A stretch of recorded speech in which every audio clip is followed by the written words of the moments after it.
Ye, and I cannot stress this enough. You know, I still remember when I bought my first Nintendo eShop card.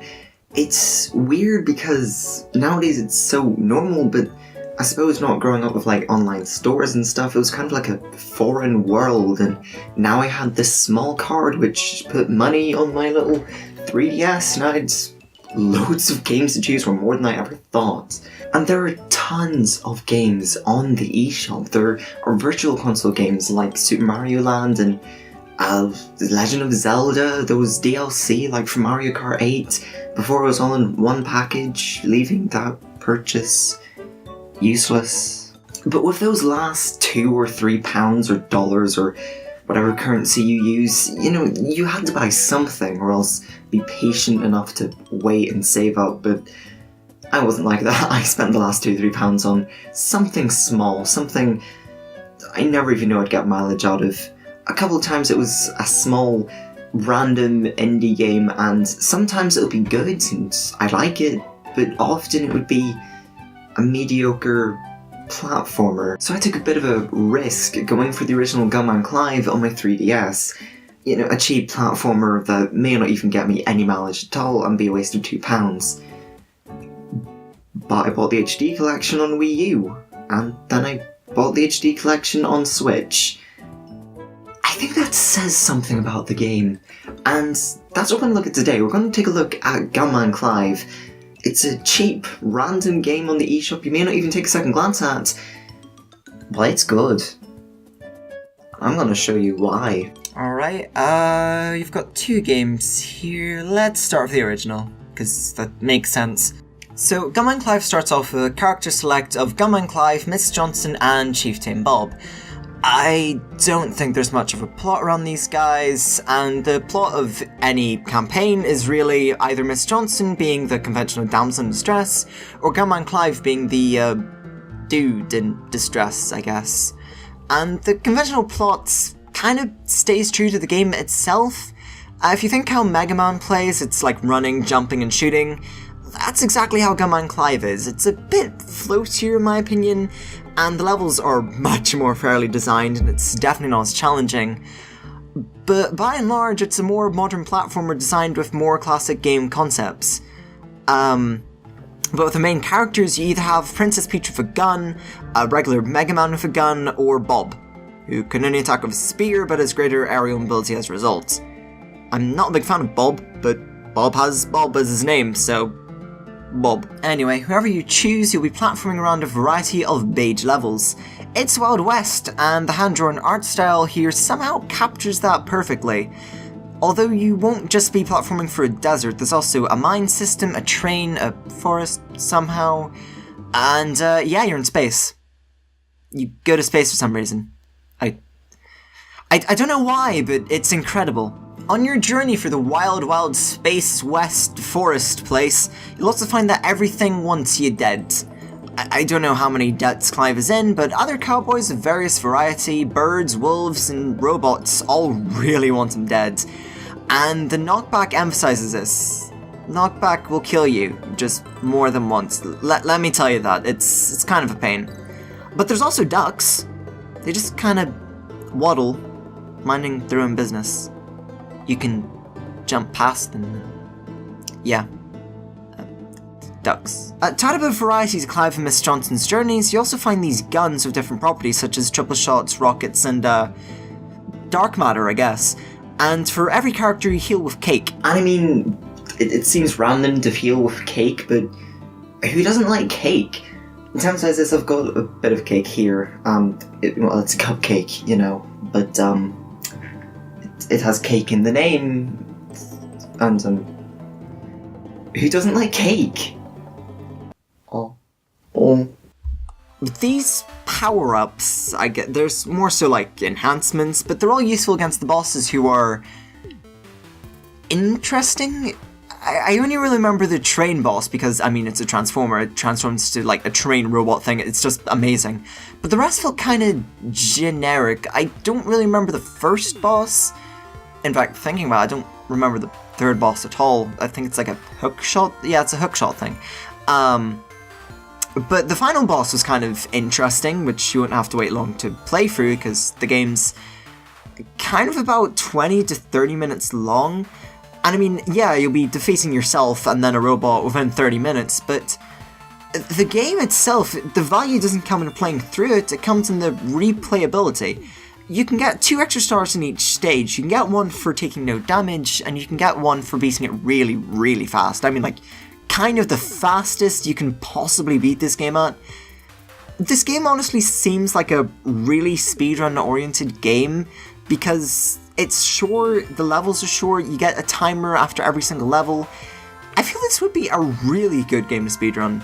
And aside from the couple of enemy placements and these mushrooms in the forest level, I can never figure out when I can jump on them. The same thing happened with Celeste and the clouds. It's more a me thing, it's not really the game's fault, I think. But I couldn't figure out these jumping mushroom things. But aside from that, there's nothing really to say that's wrong about this game. This game is worth the money alone. It's really fun, really replayable, and you'll find a lot of content here. Oh, there's a secret unlockable mode, actually, after you finish the game once. It's duck mode. What? The duck can't shoot. So it's more of a pacifist mode, meaning you don't have any boss fights, but you can fly and... What? And yeah, that's kind of it for Gunman Clive 1. It's a short game with a ton to offer, but if that wasn't enough, let's take a look at the second one. The plot begins with you returning from space, because that's just a normal thing that happens now, and everything's in chaos. Yeah, your rescuee from the last game is kidnapped again, and away you go. There's not much to talk about here, but look, more colors! You know, the beige was nice, but it was kind of minimalistic. This is a great color scheme. The hand-drawn art style and the distinct colors make this world pop absolutely. And each world looks distinct, and we've been to space, so where else to go but everywhere else on the planet? You'll start in some desert areas as before, but now you've got oil mining equipment, and then you'll hop on a bird to fly over to Europe! Oh, they skipped the UK. Okay. Moving on. Move over to Asia, and you're riding on a panda. Okay, and then there's prehistoric times. Oh, dinosaur. Hey, T-Rex, how are you? You kind of run with the Mega Man 2 box, actually, but T-Rex. And then, oh, there's an airship. That's kind of cool. And yeah, this game kind of goes for everything. There's more variety than kind of consistency, like the last game, and well, consistency. And you go to space, but you know, it's refreshing. You know, it's really kind of nice that you just explore so much, and it doesn't always work in my opinion. Okay, first things out of the way, I recommend starting with the original Gunman Clive. This game isn't too hard, but it does have quite a steep curve in difficulty, and I recommend having the, you know, sort of the ability of the first game under your belt. Another thing it has is ice physics. Yay. There's also a Tetris level if you're into that kind of thing. And there's more enemies. You've got spiders, more types of cowboys, owls, dinosaurs, and ducks. What is it with ducks? It's yeah, I don't know what to say here. The game, it feels better to control. I don't know how to really explain that one. And the bosses are more memorable, actually. The T-Rex, as mentioned before, there's a samurai, and random pterodactyl, yeah! These over-the-shoulder shooter sections, and they're just really cool. They're kind of like, some people don't like them from what I've heard, but I thought they added more than they took away, and I like them. Maybe it's just me. These levels also feel longer. I think they're longer, and I think there's the same amount of screens, but I don't know, they just feel like they take a longer time to get through. I guess it's sort of like the longer length as well.